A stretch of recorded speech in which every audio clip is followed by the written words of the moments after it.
여러분, 고난당하는 것이 내게 유익이라 두 가지가 있습니다. 우리가 마태복음 5장에 할 때 심령이 가난한 자는 복이 있나니 라고 말했는데, 심령이 가난하다는 말은 완전히 자기 자신이 파산되어서 스스로에게 아무런 희망도 없음을 절감하는 사람, 그 사람은 하나님을 찾게 되고 하나님의 구원을 받게 되기 때문에 심령이 가난한 것이 복이 있다, 이렇게 말씀을 했잖아요. 그런 것들이 내가 아무것도 할 수 없는 사람이다, 내가 영적으로나 환경적으로나 내가 아무것이 아니라고 하는 것을 발견하게 되는 것은, 그렇게 고백하도록 만드는 것은 고난이라고 하는 거잖아요. 그러니까 이스라엘이라고 하는 이 백성에게 고난의 역사가 없었다면 이스라엘이 과연 하나님께로 돌아올 수가 있었을까? 400년이 지나면서 하나님을 잊어버렸거든요. 하나님을 잊어버렸기 때문에 모세를 통해서 하나님께서 하나님의 이름을 알려주십니다. 하나님 이름을 알려준다는 것은 이름을 알고 그 사람과 교제해가면서 깊이 있게 그 사람의 인생 속으로 들어가게 되는데, 맨 처음에 사람을 만날 때 우리가 통성명하잖아요. 그러니까 이름조차 모른다라는 말은 하나님에 대해서 완전히 다 지워진 상태라고 말할 수가 있어요. 400년이 지나가면서 거의 하나님에 대해서는 이스라엘 백성들이 완전히 무지한 상태나 다름이 없습니다. 정권이 바뀌지 않았다면, 여전히 요셉을 굉장히 중요하게 생각하는 정권이 유지되고 있었다면 이스라엘은 풍부하게 살았을 것이고, 계속해서 또 숫자가 급격하게 늘어났잖아요. 나중에 이 애굽 사람들이 위협을 느낄 만큼 그렇게 숫자가 늘어났는데, 계속해서 번성해 가면서 거기 정착했을 거예요. 이미 이스라엘 사람들은 400년이 지나가면서 애굽의 사상화가 되고, 심지어는 애굽의 종교와 일치도 되어 있습니다. 그러니까 하나님을 경외하는 사람들이 아니라 애굽의 우상 숭배에 완전히 물들어 있고, 애굽의 가치관에 물들어 있고, 애굽이라고 하는 곳에서 살다가 죽는 것이 인생이다 라고 생각하는 것이고, 그렇게 살아온 사람들인데, 고난이 하나님을 다시 기억하게 한 거죠. 고난이 다시 하나님을 찾게 해준 계기가 됐어요. 그래서 여러분들이 생각하실 때, 나는 왜 이런 일이 일어나나? 왜 나만 이런 일을 겪어야 되나?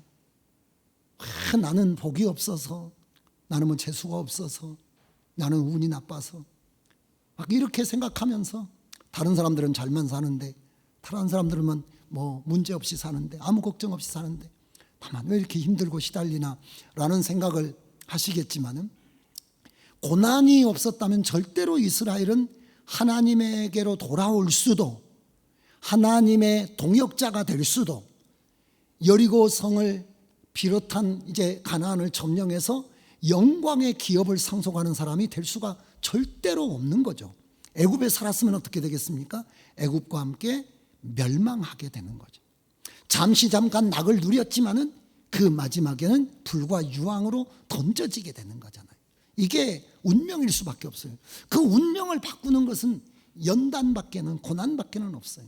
그래서 어쩌면 고난도 하나님께서 배치하신 것이다, 고난도 하나님께서 배치하신 것이다 라고 할 수가 있어요. 그것도 은혜라고 할 수 있어요. 우리 편에서는 은혜가 아니죠. 내가 이렇게 고생하는 게 은혜라고 말할 수는 없지만은, 그걸로 말미암아 얻게 된 걸 생각한다면 그것도 은혜라고 말할 수가 있는 거예요. 예수 믿고, 그래서 예수를 믿어서 하나님의 자녀가 됐는데, 자녀된 뒤에 또 연단이 오잖아요. 이게 광야라고 하는 게 훈련의 장소, 연단의 장소인데, 광야라고 하는 게 연단의 장소잖아요. 계속해서 쓴 물이 나오게 되고, 양식이 떨어지게 되고, 원수가 일어나게 되고, 내 주변에 다 내 적들만 일어나게 되잖아요. 남편부터 아내부터 사업부터 모든 면에서 다 나에게 아말렉만 막 일어나게 되는 이런 일들이 있는데, 이게 왜 예수 믿는데 나한테 이런 일들이 있나? 우리가 꼭 잘못 믿은 거 아닌가 이런 생각을 하게 되고, 믿음 밖으로 나가버리는 경우도 있거든요. 근데 그것은 하나님께서 나를 예수의 사람으로 만들어가는 과정에 빠질 수 없는 과정이라는 거예요. 필수의 과정입니다. 반드시 해야 될 이 과정이에요. 그래서 농사를 지을 때 여러분들에게 말씀드릴 가지치기 같은 것은 굉장히 중요해요. 제가 아는 목사님 사과 농장인가 뭔가 하신 목사님 계셨는데 이렇게 가지 같은 걸 쳐줘야 거기서 열매가 많이 맺는다 그러더라고요. 그런 거 전지해 주시는 분들이 굉장히 고임금 많이 받는다던데요. 밭에 하나 해준데 얼마 몇십만 원, 몇백만 원 막 이렇게 받는가 봐요. 그게 가지를 잘라버리는 거잖아요. 생살을 찢어버리는 거잖아요. 그거 없이 어떻게 하나님의 사람으로 성숙해 갈 수가 있겠습니까? 하나님의 사람들 가운데서 연단받지 않고 하나님의 사람이 된 사람들은 여러분 거의 없습니다. 우리가 즐겨 외우는 성경이 욥기 23장 10절이잖아요. 그가 나를 단련하신 후에는 내가 정금과 같이 나올 것이다. 어찌 연단되지 않고 순금이라고 하는 것이 있을 수가 있겠어요? 그래서 그런 과정이 있는데 내가 과정을 모르면 왜 우리가 이런 일을 겪어야 되는지 모르고 내가 잘못 믿었다라고 생각하고 내가 잘못 들어왔다고 생각하고 아까 계속해서 어디까지 이 심지어는 성막과 함께 가면서도 이스라엘 백성들은 계속해서 어디로 가려고 하는 거예요? 애굽으로 다시 돌아가고자 하는 겁니다.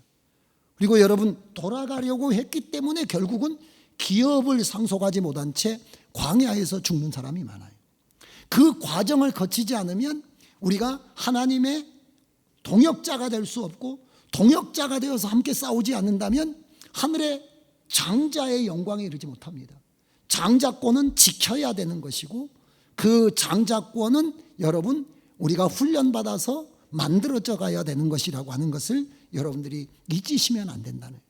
그래서 내게 왜 이런 연단이 왔을까라고 하시지 말고 내가 이 과정을 거쳐가면서 나를 하나님 없이는 살 수 없는 사람, 내가 사람도 의지하고 세상도 의지하고 그것에 기대어 살려고 했지만은 하나님밖에는 나의 의지가 없고 내가 하나님 중심으로 살아야만 내가 살 수가 있겠구나, 그런 훈련을 시키는 과정으로 여러분들께서 이해하시고 하나님 잘 견디게 해주시고 이걸 넘어서게 해주시고, 그러면 하나님이 그걸 넘어가면서 뭘 경험하게 하십니까? 하나님의 살아계심을 경험하게 하시잖아요. 죽을 줄로만 알았는데 살 수 있게 된다는 거예요. 다 파산해서 그냥 끝장이 날 줄 알았는데 다시 하나님 붙잡고 살면서 가정이 회복되거나 생활이 회복되거나 우리가 삶이 회복되면서 하나님이 함께 하시구나 하는 것을 여러분들에게 경험시켜 주시기도 하시지 않습니까? 그러니까 이런 과정들을 잘 여러분들이 이해하시면 좋을 것 같아요. 그래서 다시 한번 이 그림을 다 그려보시도록 하겠습니다. 여기 보시지 말고 뒤에다가 뒤에 종이가 있어요. 맨 뒤에 보시면 빈 종이들이 있어요. 빈 종이들이 있어요. 이게 여러분들이 머릿속에 환원이 들어와야 됩니다. 그래야 여러분들이 살아가면서 무슨 문제가 부딪힐 때마다, 여러분들이 고민이 생길 때마다 나 어디 있지? 어디쯤 왔지? 어디로 가고 있지? 라고 하는 걸 생각해야 되는, 그렇지 않으면 계속 뺑뺑이를 도는 거니까 여러분들이 거기 하나님께서 해주시는 게 이 5가지 역사가 있었잖아요. 첫 번째는 뭐 있었습니까? 보고 듣고 알고. 그런 것들은 뭐를 보고 듣고 알았다는 겁니까? 이스라엘의 고난을 보고 듣고 알고, 그 고난으로 인하여 이스라엘은 뭐 하게 됐다는 겁니까? 구원을 위하여 부르짖게 됐다는 거죠. 기도하게 됐다는 거죠. 부르짖게 됐다는 거죠. 그 부르짖음에 하나님께서 뭐 하셨다는 것입니까? 은혜로 응답하셨다는 거죠. 은혜를 베푸신다는 거예요. 근데 그 응답은 뭘로 왔습니까? 그들을 구원해 줄 목자, 사람, 구원자를 보내셨다는 거예요. 근데 그 구원자는 누구였다는 것입니까? 사람이고 목자하고 이 출애굽기는 모세를 보냈다는 거예요. 우리에게 구원자는 예수 그리스도가 이 땅에 오셔서 우리를 구원하시죠. 그리고 그 그리스도의 구원의 복음을 가지고 여러분들에게 교회를 보내주셨고, 교회 안에 영적 지도자들을 보내주셔서 여러분들을, 부르짖는 여러분들을 하나님의 은혜로 인도해 주세요. 그래서 여러분들이 어렵고 힘들고 부르짖을 때 하나님이 여러분에게 사람을 보내주십니다. 여러분들을 위로할 수 있는 사람, 여러분들의 말을 들어줄 수 있는 사람, 여러분들을 그곳에서 건져내 줄 수 있는 하나님의 사람들을 여러분들에게 붙이시죠.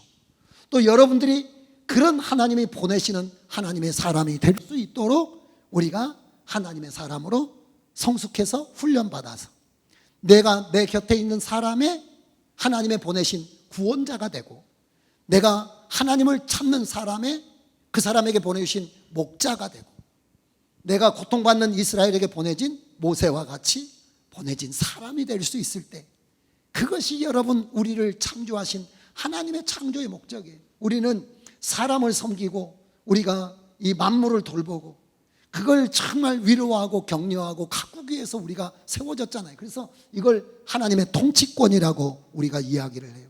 하나님이 우리를 창조하실 때 하나님의 자녀, 하나님의 형상, 보이지 않는 하나님의 보이는 형상으로 창조하셔서 우리를 이 땅에 두셔서 하나님을 대리해서 이 세상을 돌보고 사랑하고 격려하고 그들을 위로하고 가꾸고 아름답게 열매 맺어갈 수 있도록 그렇게 일하도록 일꾼으로 부르신 거죠. 그리고 그 일에 함께 수고한 우리들을 하나님의 영원히 시들지 않고 쇠하지 않는 하늘의 영광으로 세세토록 함께 영화롭게 하시는 하나님의 약속을 우리들에게 허락하신 거잖아요. 저는 여러분들이 힘들고 어려울 때 하나님께서 은혜를 부르짖는 여러분들에게 은혜를 주시되 여러분에게 돕는 사람과 돕는 환경을 허락해 주시기를 주의 이름으로 축복합니다. 그리고 또한 여러분이 하나님의 안에서 잘 이렇게 다듬어지고 성숙해서 신음하고 찢기고 상하고 방황하는 사람들 곁에 하나님이 보내시는 하나님의 목자, 하나님이 보내시는 하나님의 구원자, 하나님이 보내시는 하나님의 위로자가 되시기를 주의 이름으로 축원합니다. 이사야에도 보면 내 백성을 위로하라, 내 백성을 위로하라 이렇게 말씀이 나와 있는데, 그것이 하나님의 사람들의 사명이고 하나님의 사람들의 일입니다. 세상은 마귀는 사람들을 찢어놓잖아요. 가정도 찢어놓고 인생도 찢어놓고 삶도 다 찢어놓잖아요. 그들에게 상처를 싸매어주며 그들의 아픔을 안아줘야 될 사람들이 그리스도를 여러분 마음에 모신 사람들, 예수 그리스도의 장성한 분량에 이른 사람들, 예수 그리스도의 대속적 인생을 이어가는 사람들, 이런 사람들이 저와 여러분들이 되게 되시기를 주의 이름으로 축원합니다. 그래서 하나님께서 응답하시잖아요. 은혜로 기도하는데 응답하시는데 뭘 보내셨다는 것입니까? 목자, 구원자, 사람을 보내셨죠. 근데 모세를 보내셨죠. 보내셔서 내려와서 하나님께서 뭘 보내십니까? 이게 모세를 보내셔서 다 하나님이 살아계신 하나님이라는 것을 10가지 재앙을 통해서 다 보여주시잖아요. 그 다음에 어떤 건가요? 건져내신데 우리를 건져내는 것을 우리가 뭐라고 이야기하냐면 구원이라고 이야기한다고 했잖아요. 구원이라고. 근데 그 구원은 뭘로 한 겁니까? 피로 구원하는 거예요. 피로 구원하는 건데, 이 피는 모세 당시에는 어린 양이 흘린 피였지만은 이것은 오실 자를 예표하는 건데, 누가 피 흘릴 것을 말하는 겁니까?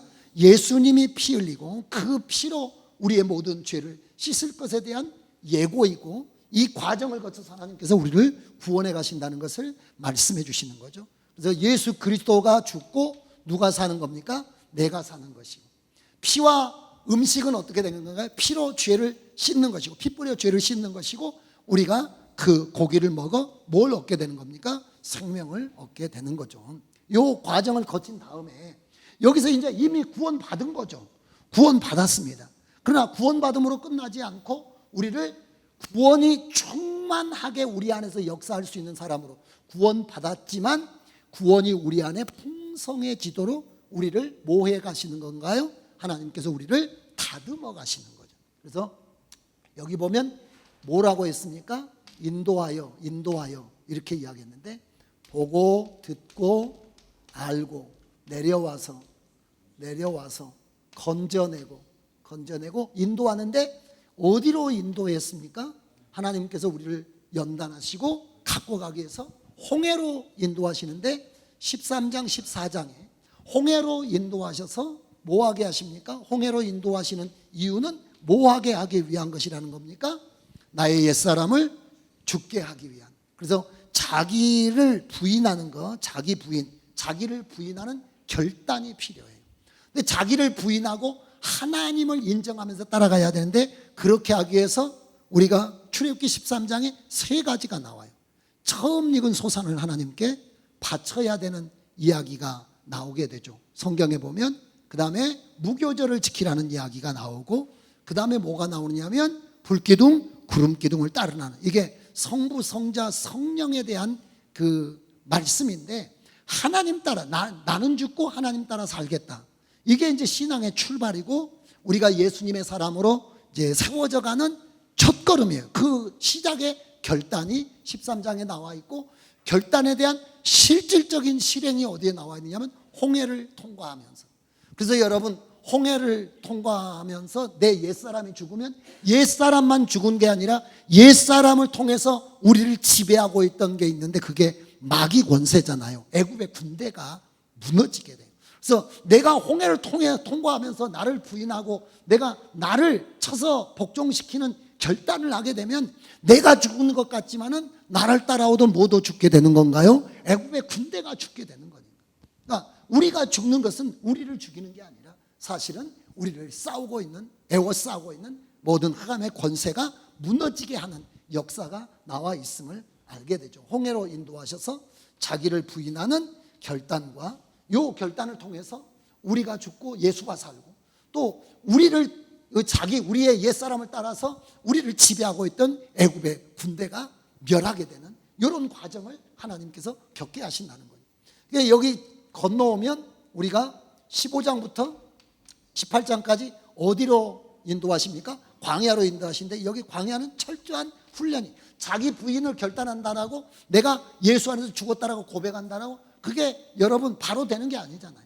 뭐 해야 되나요? 끊임없는 훈련을 계속해야 되는 거죠. 자기 부인을 삶에서 적용하는 생활 속에서 자기를 내려놓고 하나님을 따라서 하나님에게 맞춰가지고, 그러니까 하나님에게 초점을 맞춰서 하나님의 인도를 따라서, 지금까지는 누구의 시각으로 살았습니까? 내 시각으로, 애굽의 시각으로 자기 생각대로 살았지만은 이제는 끊임없이 눈을 어디다 맞춰야 되나요? 하나님에게 맞추고, 내 맘대로 먼저 가는 게 아니라 자꾸 누구의 인도를 받으려고 해야 되나요? 하나님의 인도를 받으려고 하는, 그러니까 하나님의 목자 되심을 훈련을 해야 된다. 훈련이 안 돼 있기 때문에 우리는 야생마처럼 돌아다녔기 때문에 막 제 맘대로 뛰는 그런 게 있어요. 그래서 코를 뚫어가지고 자꾸 이 주인을 따라가는 훈련을 해야 나중에는 내버려둬도 소가 주인 쫄쫄쫄 따라오는 거죠. 근데 우리는 나를 코를 뚫었잖아요. 그래도 지금은 내가 어디로 가고 싶습니까? 내 마음대로 가고 싶으니까 자꾸 그것이 이제는 주인을 따르는 훈련, 내게는 주인이 있고 주인이 가고자 하는 길이 있고, 그것을 훈련하는 게 이게 여러분 광야의 훈련이에요. 광야의 훈련을 통해서 우리가 하나님에게 초점을 맞추고, 그리고 누구를 목자로 삼는다는 겁니까? 주님을 주인 삼아서. 여러분들이 찬송하잖아요. 내 주인 된 모든 것 다 내려놓고 오직 주님만 따르는 훈련들을 하나님께서 시킨다는 거예요. 근데 이 훈련은 어디 속에서 시키느냐면 생활 속에서 시킨다는 거예요. 여러분들의 생활 속에서 양식이 떨어지고, 내가 이 학교 가면 잘 될 줄 알았는데 안 되고, 내가 저 사람하고 결혼하면 잘 살 것 같은데 안 되고, 내가 이렇게 목회하면 잘 될 것 같은데 안 되고, 다 그런 과정을 거쳐서 내가 내 인생 사는 게 아니라 하나님에게 맡기고 살아야 되는구나. 나는 이렇게 하면 될 줄 알았는데 내가 내 생각대로 하면 안 되고 하나님에게 초점을 맞춰야 되겠구나. 이런 것을 생활에서 훈련시키니까 그 훈련이 힘들겠습니까? 안 힘들겠습니까? 너무 힘든 거죠. 힘든 거죠. 그러니까 힘드니까 뭔 소리가 나겠습니까? 어떻게 곡소리가 나는 거죠. 잠을 잘 수가 없고 원망만 가득하고, 내 인생은 왜 그런지 아까도 말씀드렸지만, 왜 하나님 믿었는데도 계속 해결되지 않는 채 이렇게 더 팍팍하게 더 고통스러운 삶의 현장까지 이제는 완전히 올가미가 맺은 것 같이 그런 일들을 연이어 계속해 간다는 거예요. 한 번으로 끝나는 게 아니라 마라의 쓴물을 경험하게 되고, 양식이 수르강화에서 식량이 다 떨어지게 되고, 또 막 아말렉이 일어나게 되고, 이런 느비딤에 이르러서는 또 뭐가 없습니까? 마실 물이 없고, 막 이런 일들이 계속 진행이 된다는 거예요. 그런 과정을 통해서 하나님이 무슨 훈련 시킨다라고요? 나를 내려놓고 하나님 붙잡고 살아야 되겠다라는 훈련을 시키게 되고, 내 생각대로 사는 게 아니라 하나님의 생각대로 살아야 되겠다, 이런 생각이 있을 때 하나님이 우리를 어디로 인도하시느냐면 신의 산으로 인도하셔서, 그래, 내 생각은 이거야, 내 가치는 이거야, 내 뜻은 이거야 라고 가르쳐 주는 거죠. 무엇을 통해서 가르쳐 줍니까? 말씀을 통해서 가르쳐 줘요. 그 하나님이 자기를 보여주는 거, 보여주는 걸 우리가 계시라고 하잖아요. 그래서 하나님이 자기를 알려줘. 여기서 뭘 통해서 알려준다고요? 말씀을 통해서 알려줘요. 말씀을 통해서 하나님은 무엇을 원하신지, 하나님의 비전은 뭔지, 하나님의 가치는 뭔지, 하나님의 철학은 뭔지, 하나님의 원칙은 뭔지, 하나님은 원리는 뭔지 다 가르쳐줘요. 그러면 여러분이 그런 걸 배워. 그래서 여러분하고 누구하고 하나가 되는 겁니까? 하나님하고 하나가 되는 그 현장이 어디라고 하는 겁니까? 인도하여 이르게 하려 하노라. 이르게 하노라. 여기가 어디라고 했습니까? 성막에 이르게 돼서 이제는 뭐 훈련입니까? 매일 교제하고 매일 예배하면서 자꾸 뭐 하는 훈련이냐면, 여러분 계란 노란자하고 흰자하고 따로 있잖아요. 그 뭐 하시나요? 여기 그 거품기 막 해가지고 막 하시잖아요. 계속 젓잖아요. 그래서 둘이 하나가 되게 하는 것이 성막 훈련이에요. 사실은 우리가 교회 안에 와서 예배드리면서, 또는 여러분들이 매일 큐티하거나 여러분들이 성경을 읽어가시면서 기도하시면서 뭐가 돼야 되는 건가요? 자꾸 예수화가 돼야 돼요. 예수화 돼야 되는 거죠. 예수 그리스도를 계속. 그래서 시간이 지날수록 여러분들 뭐가 드러나야 됩니까? 나는 죽고 그리스도만 드러나는 예배가 바로 하나님과 우리와 완전히 하나로, 그리스도는 내 안에, 나는 그리스도 안에 있는, 이렇게 되면 드디어 이게 구원의 완성인데, 완성으로 끝나지 않습니다. 그렇게 하신 이유는 어떤 겁니까? 하나님의 전쟁에 참여하게 하기 위해서. 그래서 출애굽기 이후에 뭐가 있느냐면 여호수아의 가나안 전쟁이 있어요. 전쟁 후에 뭐가 있다라고 했습니까? 기업의 분배가 있습니다. 그러니까 자, 구원받았으면 여러분 천국 가나요? 지옥 가나요? 천국 가요. 그러나 구원만 받고 뭐가 없었습니까? 훈련이 없고, 내가 예수님의 생명은 받았지만은 뭐가 없습니까? 내 안에 예수의 생명이 자라가는 과정이 없다면 우리는 뭐 되지 않습니까? 하나님의 군사 되지는 않아요. 제사장 되지는 않아요. 하나님의, 여러분, 우리가 소유된 그의 백성으로 어디에 못 나가는 겁니까?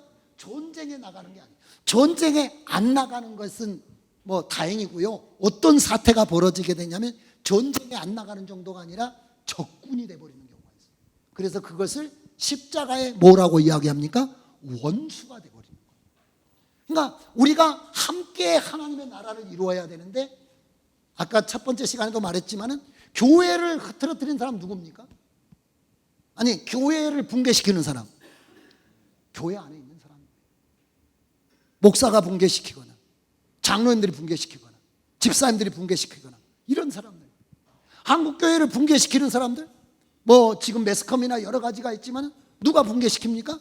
교회 안에 있는 사람들이 붕괴시키는 거예요. 그 이유는 뭡니까? 어디까지 오다 마는 겁니까? 우리가 교리적으로 보면 우리가 복음살이라고, 이제 거의 저희 친구 목사님 그 복음살이를 정말 또 다른 종교개혁이다 이런 이야기를 했어요. 근데 여러분, 종교개혁이 무엇이었습니까? 사람이 자기가 자기를 구원하는 것이 아니라 하나님의 은혜로 구원받는다. 이게 종교개혁자들의 가장 중요한 거예요. 그래서 그걸 이신칭이라고 하잖아요. 이신칭이 무슨 말이냐면 믿음으로써 의롭다함을 얻는다. 이신득의 그러기도 하고, 그러니까 우리가 하나님의 자녀가 된 것은 은혜로 된 것이다 이 말이에요. 내가 하나님의 자녀가 된 것은 뭘로 된 거라고요? 은혜로 된 거예요. 아까 여기까지 이스라엘 백성이 한 거 뭐 있습니까? 곡소리 내는 것밖에 없죠. 못 살겠다, 나 죽겠다고, 나 살려달라고, 그것밖에 없고 다 다 구원자도 누가 준비했습니까? 하나님이 준비하고 이적도 다 하나님이 준비하고 양도 누가 잡습니까? 하나님이 다 해가지고 건져줬잖아요. 이걸 이신의라고 해요. 근데 천주교에서는 뭘 이야기했느냐 하면 예수만 믿는 게 아니라 자기들이 노력하고 수고하고 선을 쌓고 이래야 구원에 이른다라고 이야기한 거죠. 그러니까 그것을 뒤집어 엎는 게 종교개혁이에요. 종교개혁자들의 구호가 그래서 이신칭의라, 믿음으로 의롭다함을 얻는다라고 이야기를 한 거예요. 근데 여기에서 끝났기 때문에 지금 어떻게 된 거냐면 씨는 심었는데 아무도 농사를 짓는 사람이 없어요. 가꾸질 않아요. 또 하나님이 가꾸셔도 거기에 응답하지 않아요. 계속해서 어떤다는 겁니까? 반항해서 거꾸로 계속 돌아가는 거예요. 이러다 보니까 교회가 분명히 구원은 받았는데 예수 믿는 사람이 훨씬 더 예수를 닮았나요? 안 닮았나요? 또 안 닮은 상태가 계속되는 거예요. 거짓말도 잘하고 사기도 잘 치고 자기 맘대로 살고 욕심도 많고 말할 수 없다는 거예요. 그러니까 사람들은 뭐라고 그래? 너네는 가짜지만 가짜는 아니에요. 뭐가 그 안에 누구는 있습니까? 예수는 있는데 누가 지배합니까? 한 집안 한 지붕 두 가족인 거예요. 분명히 예수는 믿어서 하나님의 자녀인데 그 사람을 통치하는 원리는 애굽의 원리고 그 사람을 지배하는 것은 옛사람이고 그 사람이 지금 살아가면서 지금 그 사람의 꿈은 뭐냐면 하나님과 반대되는 꿈을 꾸고 있고 그러다 보니까 하나님의 거룩한 전쟁에 참여하는 하나님의 제사장으로 열방이 주께로 돌아오는데 하나님의 도구로 아까 이야기했잖아요. 누구를 보내십니까? 하나님은 우리만 구원하는 것이 아니라 하나님이 어디를 구원하십니까? 열방을 구원하기 위해서 사람을 보내시는 것처럼 다시 제사장 민족을 만들어서 열방을 구원하는 나라로 삼으시고 사람으로 삼으시는데 사람을 삼으시는 게 아니라 예수 믿는 사람을 더 타락을 시켜요. 예수를 지금 만나가지고 은혜 받은 사람들이 잘 하나님 믿어가려면 뭐가 없으면 잘 믿어가겠습니까? 여러분 생각할 때 자, 예수를 믿었어요. 지금 은혜를 받았어요. 달마다 막 예배에 나오고 찬송하고 기쁨으로 막 살고 그래요. 그 사람이 예수 잘 믿어가려면 어디로 가면 예수 잘 믿어갈 수 있습니까? 교회? 어쩌면 거꾸로 교회 안에 나머지 사람들이 호시탐탐 다 타락시키려고. 그래서 막 타락 안 하면 이상하게 생각하잖아요. 우리가 막 그런 이야기 하지 않습니까? 조금만 있으면 식어. 식어. 다도 마음이 가라앉아. 막 이렇게 하면서 계속 채를 뿌리면서 이렇게 하는 이유는 어떤 건가요? 이렇게 돼 있기 때문에 뭐가 있어야 되느냐면 이신칭의와 같이 우리가 복음은 예수 그리스도를 믿어 구원받는 게 복음인데 그 복음이 거기서 끝나서는 안 된다는 거예요. 복음이 뭐가 돼야 된다는 거예요? 삶이 돼야 된다는 거예요. 복음을 살아가야 되고 복음이 삶의 현장해야 되고 그래서 복음살이라고 하는 이게 복음살이를 시키게 여기가 훈련을 대해야 이게 그래서 복음살이에 보면 로마서 6장 7장에 보면 끊임없는 뭔 싸움이 있습니까? 내적인 싸움이 있고 우리가 보고 듣고 알고 이렇게 하는 과정처럼 우리가 뭘 해야 됩니까? 내가 하나님의 자녀인 걸 알아야 되고 그리고 그 사람임을 주장해야 되고 그리고 계속해서 그 길을 가야 이게 분리가 되는 거예요. 껍질 분리 여기 까내야 되거든요. 계속. 그래서 여러분들이 여기 홍해 훈련 말씀을 거쳐서 성막에 이르러서 여기 이르게 되는데 성막에 이르면 이제 주님과 뭐가 되는 건가요? 합일이 되는 한 몸, 한 운명, 한 생애가 되는 거예요. 그래서 옆 사람에게 말씀해 주실까요? 집사님 안에 예수님 계시네요. 그런 생각이 드는 거죠.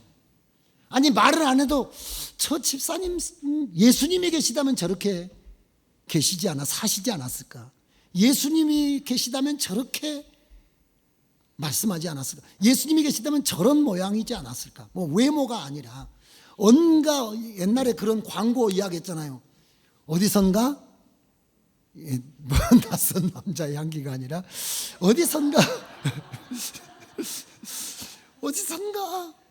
어디서 봤지 성경에 본 예수님의 그런 역사가 나오는 그걸 지금 하나님께서는 농사를 짓고 있다는 거죠. 계속해서 여러분들을 농사를 짓는 거예요.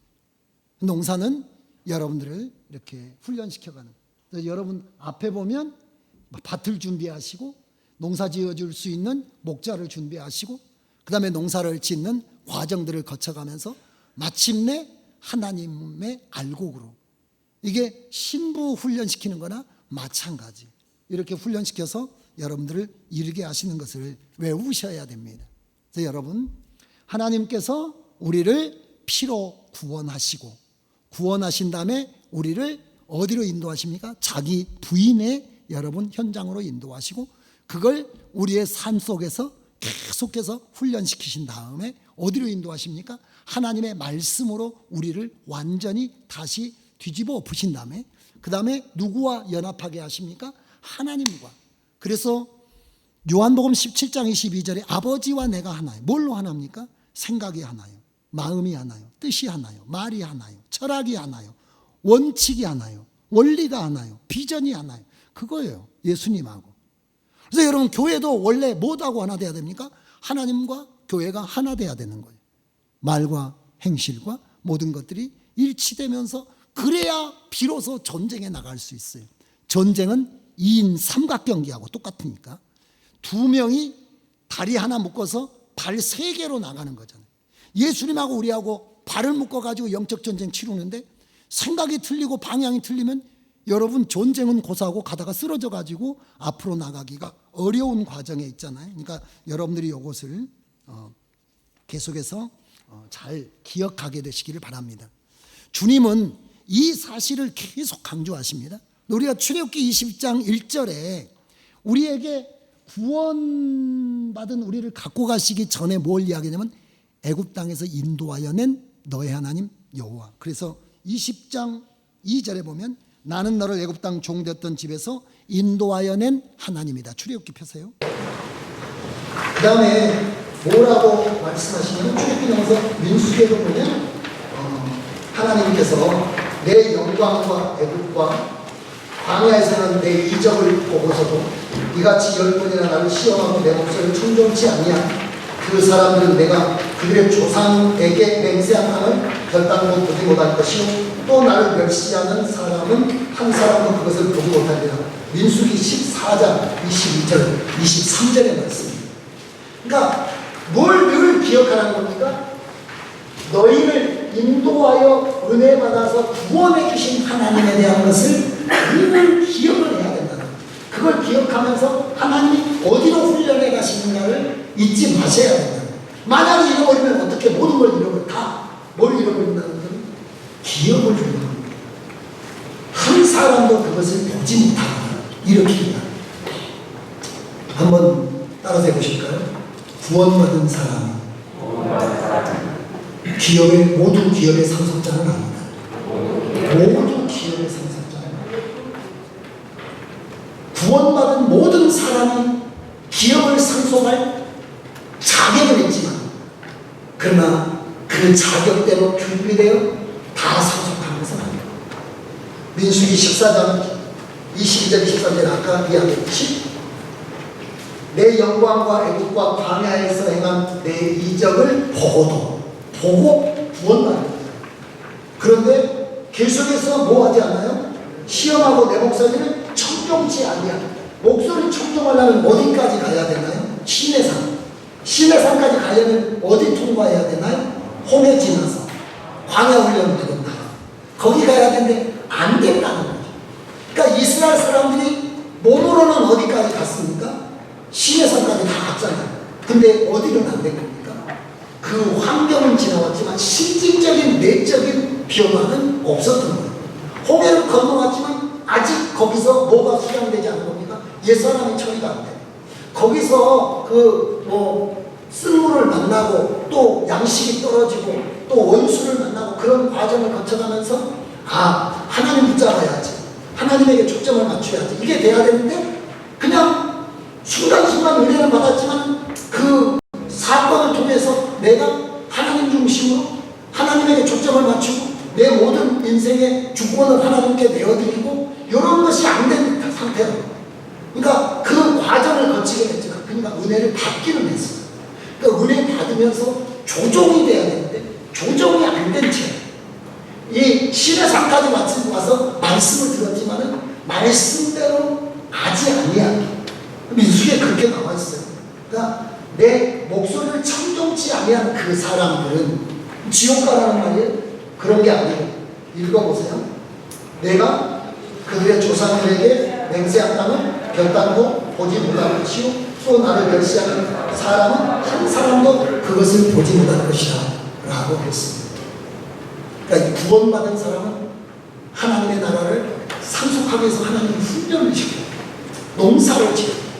그러나 씨 뿌린 농부가 여러분 씨 뿌린다고 다 모든 게 알곡으로 되는 건 아닙니다. 아까 말씀드렸듯이 알곡과 가라지 이야기를 했고 알곡과 쭉정이 이야기는 뭐라고 설명했나요? 쭉정이는 곡식은 알곡과 가라지는 종자가 완전히 다른 것이고 알곡과 쭉정이는 뭐가 되는 겁니까?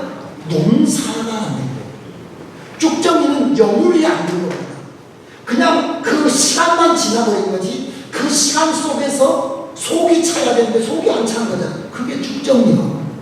그 쭉정이는 어디에 던집니까? 꺼지지 않는 불. 그러니까 하늘의 기업의 산소국을 여러분 막을 수가 없어요. 그 사람은 영적 전쟁에 투입해도 영적 전쟁이 안 되는 거잖아요. 그러니까 여러분들이 반드시 나는 구원받은 자는 뭐 해야 됩니까? 상속받아야 돼요. 그러기 위해서 훈련받아야 되고 주님과 연합해야 되고 그리고 뭐 해야 됩니까? 계속적 사역의 현장에서 영적 전쟁을 치러야 돼요. 그게 교회예요. 그래서 교회 안에서 여러분들이 직분도 맡고 사역도 맡고 애들도 가르치고 다 이런 게 뭐 하는 겁니까? 영적 전쟁을 치르는 거예요. 근데 여러분 누가 월급 줍니까? 여러분들이 교회에 사역하는데 저희 목회자들 빼놓고 여러분들이 수십 년 교회 학교를 위해서 뭐 여전도회를 위해서 목장을 위해서 수고하지만 아무 대가도 주지 않죠. 여러분 그러나 그 전쟁에 계속하는 이유는 뭡니까? 그 전쟁이 하나님의 전쟁이에요. 그 전쟁을 치르는 자에게 뭐가 있습니까? 기업이 있어요. 그래서 여러분 연단이 없으면 연합도 없고 연합해서 여러분 영적 전쟁에 사역이 없으면 뭣도 없습니까? 기업도 없습니다. 사역이 없으면 기업도 없어요. 한번 말해봐요. 뭐가 없으면 기업도 없어요? 사역이 없으면 기업도 없어요. 구원받았어도 훈련이 없으면 연합이 없고 연합되지 않으면 전쟁을 치를 수 없잖아요. 사역도 없고 연합되고 사역을 해요. 은혜를 받는 게 중요해요. 먼저 은혜를 받고 하나님에게 연단되고 그 다음에 어디 투입이 돼야 되나요? 사역에 투입이 돼야 돼요. 그게 하나님의 전쟁이 될 수가 있어요.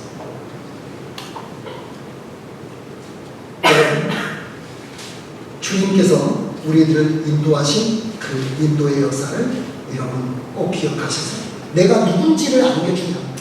내가 예수 그리스도 안에서 하나님에게 구원받아 하나님의 생명을 가진 자예요. 생명을 가진 자로 끝나지 않고 하나님의 영광을 상속한 하나님의 상속자요 하나님의 아들이요 그 영광을 상속하기 위하여 하나님의 사람으로 자라가야 될 사람이요 하나님을 온전히 성막 안에서 그래서 여러분 교회 생활이 중요해요. 성막 안에서 연합하고 하나님의 사역의 현장에 투입돼서 우리가 하나님의 전쟁을 치르는 사람이라고 하는 것을 잊어버리면 안 된다. 하나님께서는 여러분 안에 새 씨를 주신 거 새 생명 여러분 예수님 내 안에 계시다. 한번 할까요? 시작. 예수님 내 안에 여러분 안에 계시다. 예수 생명이 여러분 안에 있잖아요. 예수님의 생명 그걸 잘 자라고 농사 지을 때 여러분들이 하나님에게 뭐 해야 돼요? 반응을 해야 돼요. 우리가 씨를 뿌리고 물을 주고 거름을 줄 때 그게 반응해서 자라야 계속 농사를 짓게 되는 거예요. 네. 있는 자는 더 있게 하고 없는 자는 있는 것까지 빼 농사를 이렇게 반응하면 계속 거기에 더 역사가 나타나. 그러니까 청종하면 점점 풍성한 하나님의 역사를 얻어가게 됩니다. 1과를 가볼까요? 1장 1과 새로운 출발. 이제 구체적으로 조금 깊이 있게 말씀드리도록 하겠습니다.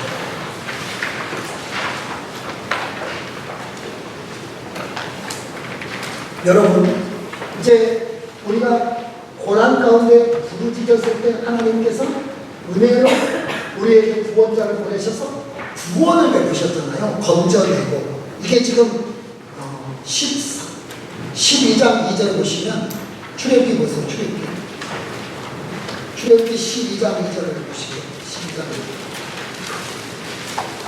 12장 2절을 보시면 한번 읽어보겠습니다. 같이 읽어볼까요? 이것은 무슨 뜻입니까?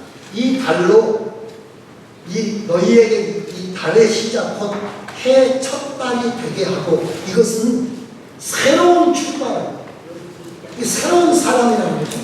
이제는 그 신분에 걸맞게 살아야 된다.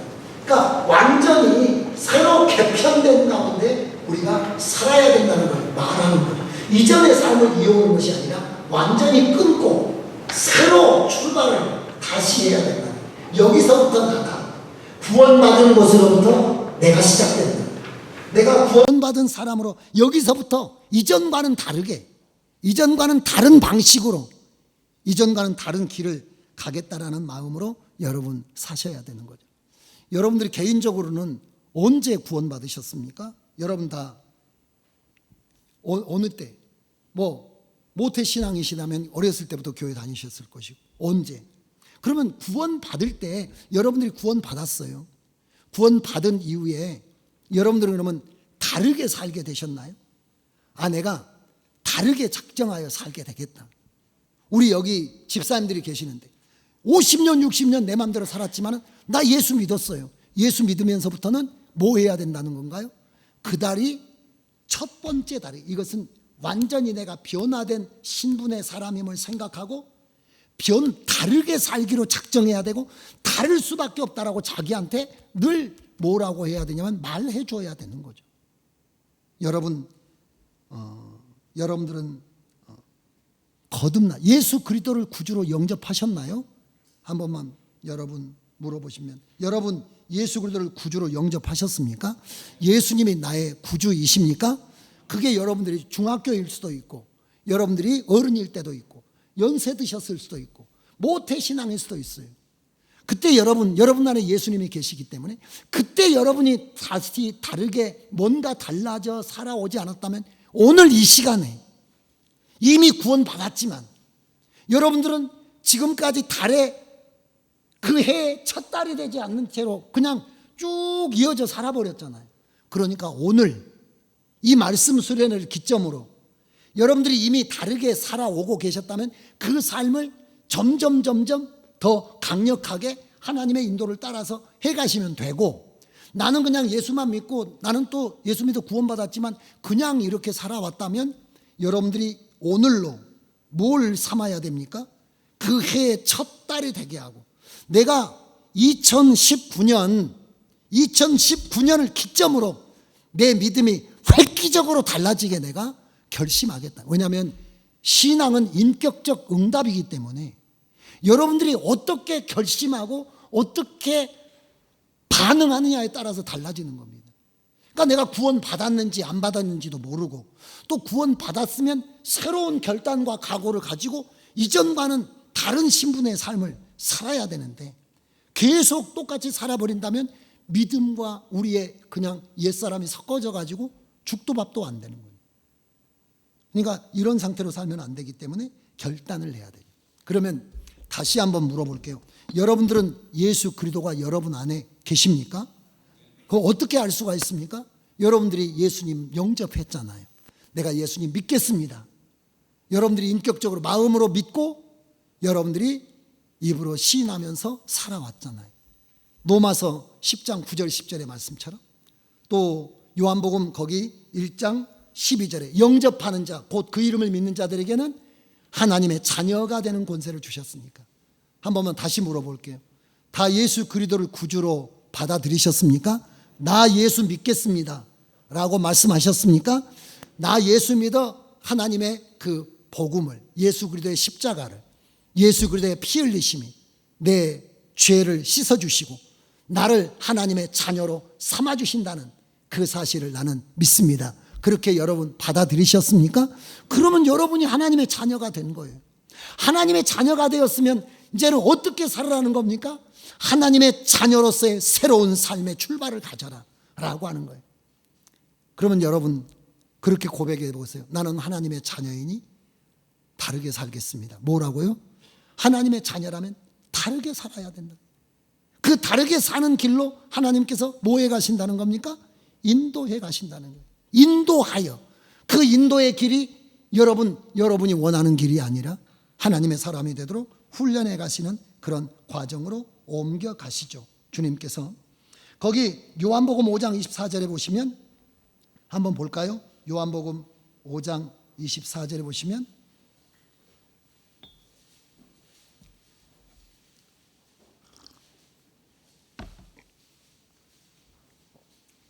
(24절에) 읽어볼까요? 내가 진실로 진실로 너희에게 이르노니 내 말을 듣고 또 나 보내신 이를 믿는 자는 영생을 얻었고 심판에 이르지 아니하나니 사망에서 생명으로 옮겼느니라. 구원을 받은 겁니다. 구원을 받을 게 아니고 구원을 받은 거예요. 하나님의 자녀가 된 거예요. 하나님의 씨가 뿌려진 겁니다. 근데 뿌려지는 게 문제가 아니고 아까 뭐라고 했습니까? 농사는 씨 뿌리는 것이 시작이에요. 여러분 구원 받은 것, 하나님의 자녀 된 것, 그게 완성이 아닙니다. 이제부터 뭐 해야 되는 건가요? 예수를 닮아가는 뭐가 필요하냐면 농사의 과정이 필요합니다. 변화된 사람에게는 변화된 사람으로서의 살아가는 세월이 필요합니다. 그 세월이 없으면 절대로 알곡되지 않습니다. 그러니까 여러분, 근데 그것이 쉬워요? 쉽지 않습니까? 쉽지 않습니다. 왜냐하면 오랫동안 우리가 옛사람에게 매여서 그런 습관으로, 옛 생활의 습관으로 살아왔기 때문에 법적으로 우리의 신분을 바꾸는 것은 어렵지 않습니다. 우리나라에 귀화해가지고 우리나라 국적을 얻은 사람들이 있어요. 그 중에 요즘에 보면은 일본 사건이 많아가지고 호사카 유지라고 하는 그분이 가끔 방송에 나오시더라고요. 그 양반, 나는 이제 귀화했다는 이야기는 언제 들은 것 같은데 한번 이야기하실 때 보니까 13년 전인가 벌써 귀화했다더라고요. 근데 지금도 일본 사람처럼 한국말을 그렇게 하시더라고요. 아직도 언어라든지 생각이라든지 이런 것들이 법적으로 귀화할 때, 국적을 취득할 때 그때 얻게 된 거죠. 그러니까 신분의 변화라고 하는 것은 쉬워요. 신분 자체가 바뀌는 것은 어렵지 않습니다. 근데 신분에 합당한 삶 전체가 바뀌는 데는 쉽지 않아요. 그 바뀌는 것은 어렵습니다. 옛 질서를 버리고 새로운 질서의 삶을 살도록 생각과 행동을 바꾸는 데는 시간이 걸려요. 그리고 반복적인 뭐가 필요합니까? 훈련이 필요해요. 훈련이 필요해. 그 훈련을 받아야 됩니다. 그래서 여러분 끊임없이 여러분들의 삶의 현장에서 뭘 거절해야 됩니까? 옛사람을 거절해야 돼. 이게 어디에 나오는 이야기냐면 갈라디아 5장 16절, 여러분 16절에 나오는 이야기. 그리고 갈라디아서에 보면 5장 24절에 보면 정과 욕심을 십자가에 날마다 못 박아야 됩니다. 날마다 내 안에서 뭐가 자랍니까? 이 밭에서 곡식만 자라는 게 아니고 원래 이 밭에는 뭐가 자라고 있었나요? 아니, 농사를 질 때 이 밭에는, 권사님 농사 지시잖아요. 이 농사를 짓게 씨 뿌리기 전에 먼저 집사님 뭐가 자라고 있었습니까? 풀이나 잡초가 자라고 있었잖아요. 그래서 여러분 그걸 뜯어내야 되고, 또 시간 지나면 곡식만 자라는 게 아니고 걔도 또 자라니까. 그래서 곡식은 기르고 풀은 뽑아내고. 그냥 우리 안에 자꾸 우리가, 여러분 죽을 때까지 우리 안에서 육신의 소욕은 성령을 거스리고 성령은 육신을 거스르는데, 그때 여러분이 뭐 해야 된다는 거예요? 옛사람을 버리고 새사람을 해야 되는데. 성경 좀 볼까? 라고 하면 바로 무슨 생각이 듭니까? 오늘 엄청 피곤하다. 오늘은 날이 아닌 것 같다. 이런 생각을 하잖아요. 기도할까? 기도 좀 해야 된다는, 기도해야 되는 마음이 드는데 오늘은 기도할 분위기가, 그런 생각이 바로 찾아오지 않습니까? 그때 뭐 해야 되나요? 풀은 뽑고 곡식은 뭐 지지대를 그래서 기도하고 싶을 때 여러분들에게 고추대 옆에 지지대 세우는 것처럼 여러분이 어떤 사람한테 요청을 하는 게 필요해요.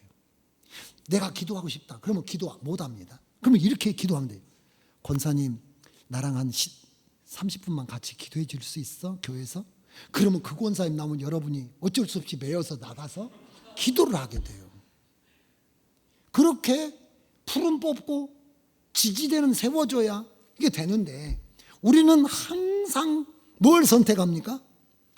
나는 거듭나고 새 사람이 되었고 이제 예수의 생명이 있고 새 시대가 시작이 됐고, 그렇게 말하면서도 우리는 항상 무엇을 선택해요?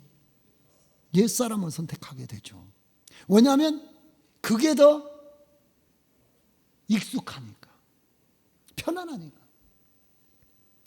저도 지금 불편한데, 왜냐하면 이쪽으로만 씹고 먹고 음식을 먹고 살다가 이를 뽑았거든요.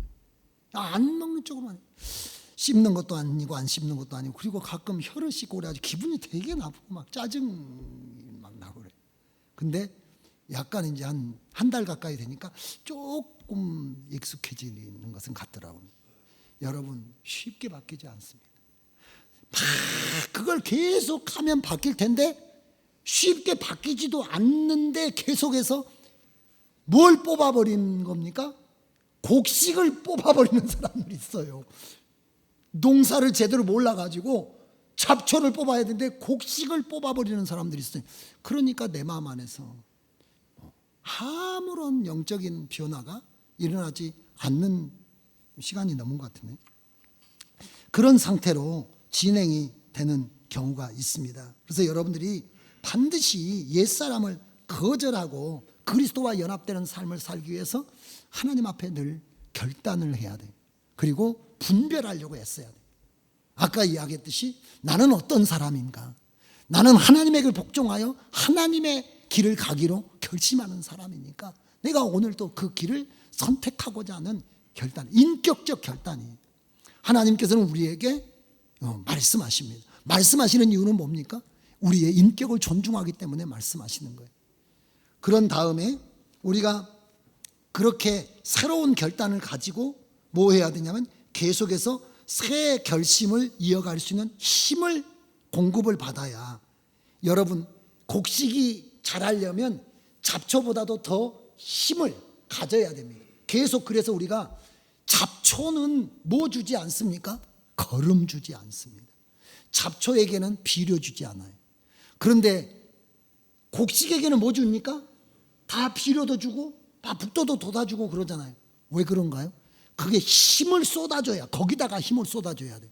그러니까 내가 구원받은 사람이고 하나님의 자녀고 하늘의 영광의 상속자고, 그러니까 나는 하나님 따라 살아야 되고 다르게 따라 살아야 되고, 내 안에 내 인도자로 오신, 나를 이끄는 목자로 오신 성령을 따라 살아야 되고, 늘 그런 자기가 깨닫는 의식을 가지고 있을 뿐만 아니라 그렇게 살아가는 것에 힘을 북돋을 수 있도록 뭐 해줘야 되냐면 북돋아 주고 옆에 비료 놔주듯이 우리에게 새로운 이런 하나님의 곡식으로 자라가는 과정에 우리를 격려하는 음식이 필요해요. 양식이 필요합니다. 우리에게 공급하는 거기 음식과 양식이 있는데 어떤 식으로 했습니까? 12장에 보면 문설주와 임방에 피를 발랐습니다. 피를 발라야 했던 이유가 뭔가요? 피를 발라야 정결하게 되기 때문에 그래요. 뭐라고요? 피를 발라야 정결하게 됩니다. 그러니까 여러분, 내 삶에 피를 발라야 되는 이유는 뭡니까? 우리가 하나님의 말씀을 거역하고 또 우리의 양심에 꺼리끼는 죄들이 우리에게 있을 때 그걸 빨리 뭘 해라는 겁니까? 피를 바르라는 말은 회개하여 빨리빨리 정리를 해내야 돼. 그래야 여러분 우리가 건강한 믿음으로 자랄 수가 있어요. 회개는 빠를수록 좋습니다. 우리가 요한일서 1장 7절부터 9절에 보면 뭐라고 나와 있나요? 우리가 우리의 죄를 자백하면 그는 미쁘시고 의로우사 모든 불의에서 우리를 깨끗게 하실 것이다. 그러니까 나의 삶에 피를 바르라, 이 말은 무슨 기도를 하라는 겁니까? 회개 기도를 하라는 거예요. 오늘 주님의 뜻대로 살지 못했음에 대해서 하루하루 회개를 해라는 거예요. 그래서 회개는 매일 하는 거예요. 여자분들에게 물어볼게요. 설거지는 언제 하는 겁니까? 예, 여자분들은 그렇게, 남자분들은 일주일에 한 번씩 모아가지고 설거지하는 거예요. 그때 설거지하는 것처럼 피를 그때 발라야 된다는 거죠. 양고기를 먹지 않습니까? 양고기를 먹었습니다. 양고기는 어떤 건가요? 양고기라고 하는 것은 여러분, 우리가 성찬에 참여하고 그 다음에 주님의 말씀을 공급받으면서 주님의 삶에 우리가 동참하는 것, 우리가 영적으로 떡과 음료가 되시는 그리스도를 공급받고 살아가는 삶을 말하는 거잖아요. 그러니까 피를 발라야 되고, 우리가 이 구원의 이 건강함을 위해서는 피를 발라야 되고, 그 다음에 뭘 해야 된다고요? 음식을 먹어야, 고기를 먹어야 되는데, 그건 뭐냐면 피를 바르는 건 회개하는 것이고, 음식을 먹는 것은 예배에 참여해서, 성찬에 참여해서 뭘 들어야 됩니까? 하나님의 말씀을 들어요. 그 말씀을 들어야 우리가 하나님의 사람으로 살아야 되겠다는 각오와 결단이 막 생기는 겁니다. 그래야 여러분들이 그러지, 아니면 여러분들이 나이트클럽에 가면 예수 믿은 막 용기가 생기나요? 막 격려가 되나요? 아니면 어디 놀러 가면 신앙생활 잘하고 싶은 막 열망이 생기나요? 그런 거 아니잖아요. 교회 와가지고 성찬을 먹으면서, 아, 내가 예수님의 피로 씻음받은 사람이지, 예수님 생명 내 안에 있지, 예수님 따라 살아야지, 말씀을 들으면서, 아, 내가 힘들고 어렵지만 믿음의 싸움을 계속 싸워가야지, 내가 정말 하늘의 영광의 상속자로 반드시 이르러야지, 이렇게 계속. 그래서 여러분, 옆 사람에게 말씀했어요. 예배 빠지면 안 되시고요. 예배, 회개 빠지면 안 돼요. 앞니 빠지면 얼마나 보기 싫겠어요? 그런 것처럼 회개가 빠지거나 예배가, 그래서 악착같이 예배를 드려야 되고, 예배를 드리면서 여러분들이 하나님의 말씀을 여러분 먹어야 된다는 거예요. 양고기를 먹어야 됩니다. 뿐만 아니라 거기 보면 뭘 먹습니까?